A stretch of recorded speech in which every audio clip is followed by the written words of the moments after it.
Hey everyone, welcome back, y'all. We are back with our expense sheet and our updated debt sheet for July. This is for the first week of July 1st to July 8th. I apologize, you're going to see a lot of school supplies to the left-hand side, y'all. It is time for me to start filling my children's cubbies with their school supplies and getting them ready for the homeschooling year ahead. With that being said, that's a video I will most likely be working on today. If I get it done by the end of the day, I will put that video up. Otherwise, it will probably go up most likely tomorrow. So you can see, I'll recap part 1 and I'll go ahead and do part 2 of the school supplies and how I keep everything neat and organized for the kids so it's a stress-free environment for all of us. So I will apologize again for another situation. You are seeing this on a rough sheet of paper, basically. My ink is not in from Insta Ink. It was due in a few days ago, but it hasn't gotten here, so I am patiently waiting for that.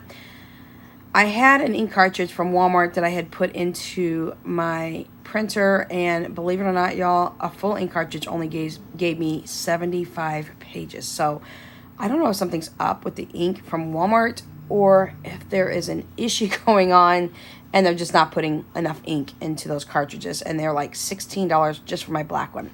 When I called Insta Ink and asked them why my cartridges had not been arriving on time as they should when my ink starts to get low, they informed me that my printer was offline, and I informed them they should be sending me some sort of notification that my printer wasn't even online. So I was able to reboot my printer so it was back online so they could send out the cartridges, and I am patiently waiting for those because they do tend to last a ton longer and they are a much cheaper price. So that's why you're not seeing my expense sheet and you're just seeing this rough draft sheet. So let's go ahead and go over the expenses, and then we'll go over my debt as well. So for my expenses so far from July 1st to July 8th, we have Amazon at $52. That was the homeschooling books for my kiddos. Now, $50 of that $52 was not actually for my personal budget. My ex-husband was paying for a couple of things. He's behind on paying me for some items, but he'll get caught up. With that being said, he did give me another $50. Now, he's given me $50 twice this month. One went to a grocery haul I did, and the second $50 went to buying my kids' homeschool books. I included the extra $2 out of my buffer, not a big deal. The second one you'll see is Amazon for $160. Again, that's some more homeschooling items. You'll be seeing that in our homeschooling haul here shortly for part 2 and our organization for homeschooling. Some items for, it says DJ, which is Danya. Danya's middle name is Jordan Kathleen. We call her DJ a lot. She needed volleyball shorts, volleyball shirt. She needed knee pads, all the things that you need for volleyball. And then I had some budgeting things in there as well. I needed some lamination sheets. I just needed a couple of extra items. That entire total came up to $160. Now, that has a little asterisk next to it because actually I put that on my Affirm account. So it did not actually come out of my bank account. It came out of my Affirm account. Then we have Etsy for $4. It was 2 printables that I bought from one of our very favorite YouTubers. And so I bought 2 printables because she has just opened up her shop, and it is Anne from over at Making Money Moves. Now, her actual real name, she has divulged. Anne, I believe, is her middle name. Her real name is Cheryl, so it's Cheryl Ann over at Making Money Moves, and she has just opened her Etsy shop, y'all. She's got a couple items in there. Please go over if you can and support her small business. So I did buy both the American version and the Canadian version of her word search and save bundles that she has. So I went ahead and bought both of those. Then you're going to see a ton of Walmart. You're going to see one for $97, and that was some additional school supplies that needed to come in for the kids, which also included a couple extra items that I needed to have here around the house. It also included their wall atlas. It was an atlas that I bought for just under $20. Wait till you see that. I'm super happy. It is a laminated wall atlas, and I believe it was 50 inches wide, long, by, I want to say it was 24 inches wide. It's a good size. So you'll be seeing that in our upcoming final haul for homeschooling. You will also see a $300 Walmart order that again was applied to my Affirm account, and that is for my Silhouette Cameo 4.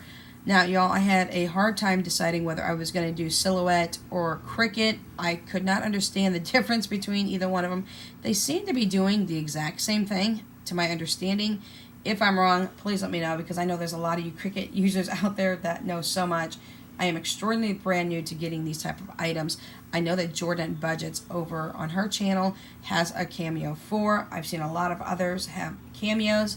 I know that Hands and Bands has a Cricut, and so does Amethyst Budgets. So I decided to go, after not being able to figure out either one, of going with a Cameo 4. So that $300 you'll see reflected here in my debt update on my Affirm account. And then we were at Walmart yesterday. I spent another $160. In reality, I spent $20. My daughter owes me $140 for some items that she bought, and plus I got her car an oil change that was desperately needed. So that oil change came up to just under $50. Plus she got a rug, and she got some other bits and pieces that she wanted to have. The $20 that I spent out of that $160, so she'll be reimbursing me. I just got some tacks that I needed for the kids' posters and for their atlas, and I got 2 packs of wax melts. One I gave to my daughter, and the other one went into Jessica and Philip's room. So that is what we have. So the grand total, I believe, if I remember right, was $633 for this week. $460 of that went on my Affirm account, and $173 came from my bank, noting that out of that $173, $153 will be paid back to me by my daughter. So that wraps up our expenses for this week. So let's go ahead and move over into, what did I just put? I think I might have put that behind me, did I not? No, maybe I put it over here to the side. Hang on one second. There it is. Is that it? Yep, there's my debt tracker. All right, y'all, let's move into my debt tracker update for you for the month of July. We've gone down on quite a few things.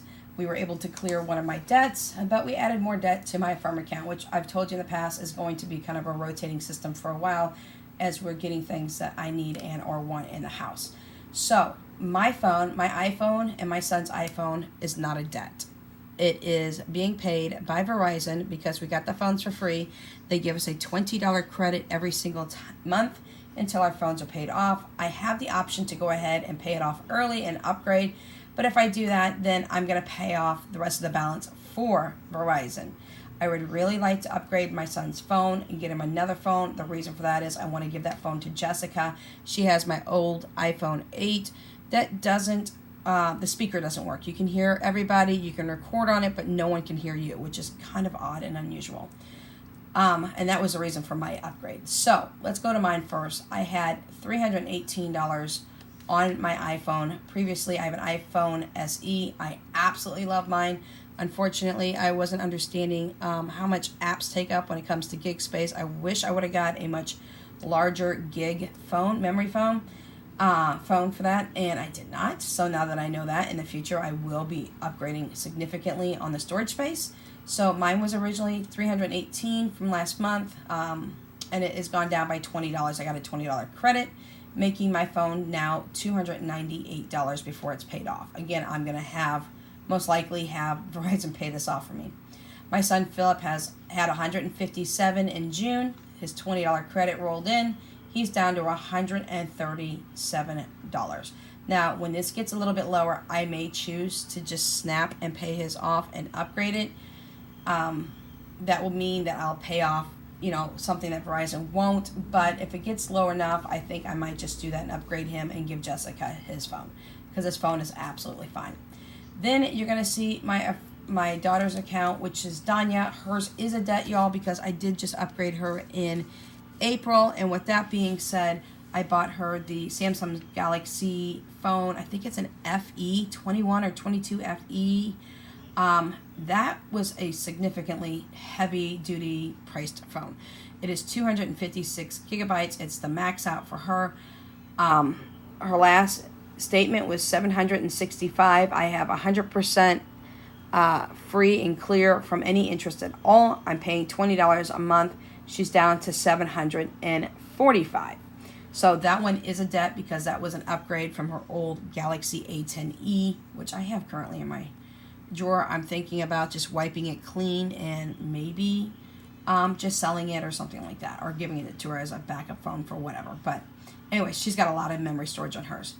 $165 for my Capital One old credit card, y'all. I have been paying on this since February. When I found out it was on my credit report, I pursued them. I called them up and I said, hey, look, I have a credit card with you. I know I owe on it.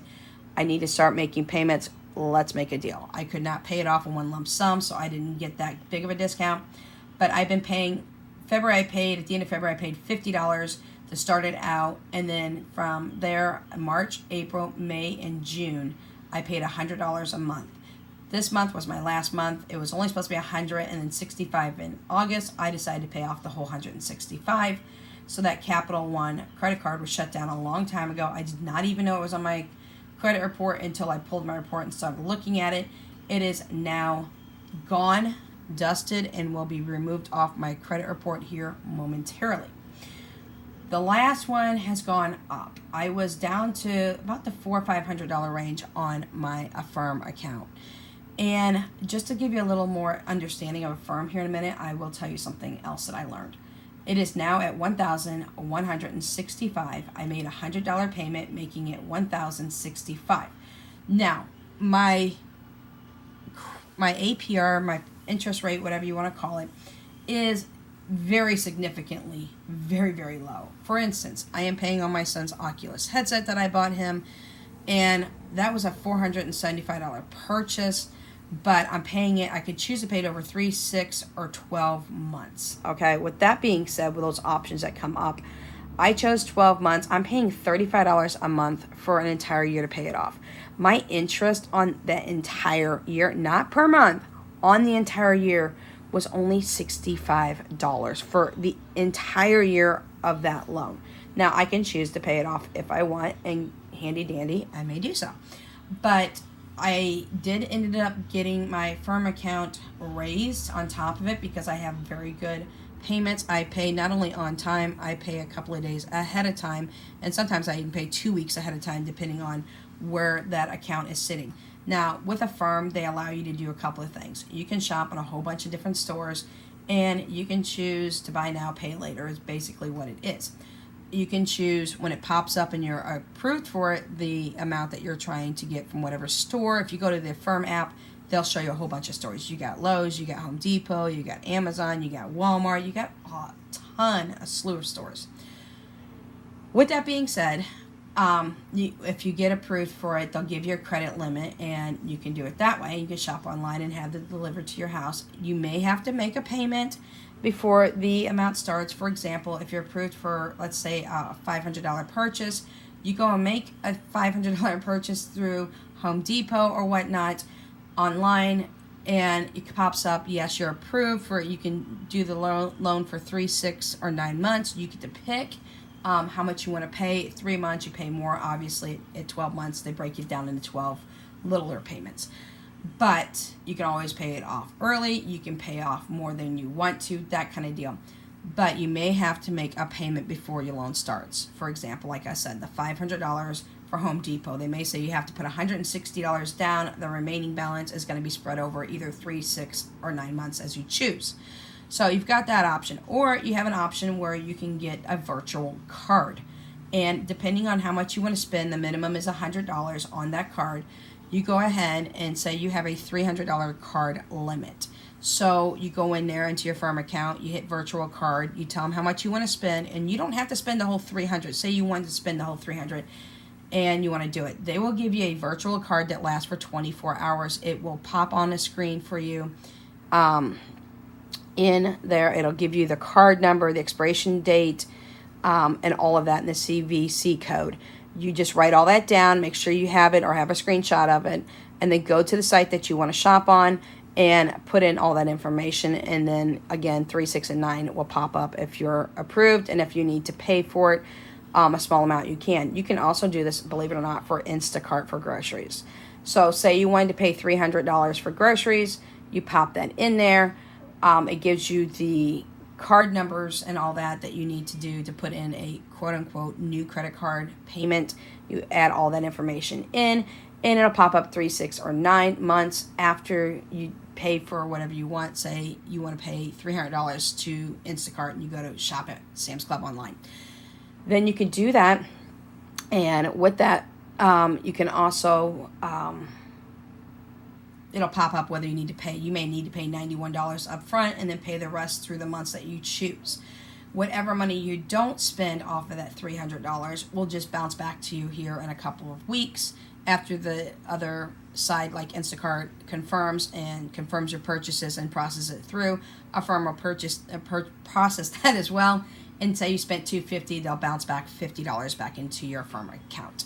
So that's how that works. It is awesome. It's amazing. Apparently you can use a virtual card in the stores as well if you actually want to go inside a store. I've never done that. I just do it online.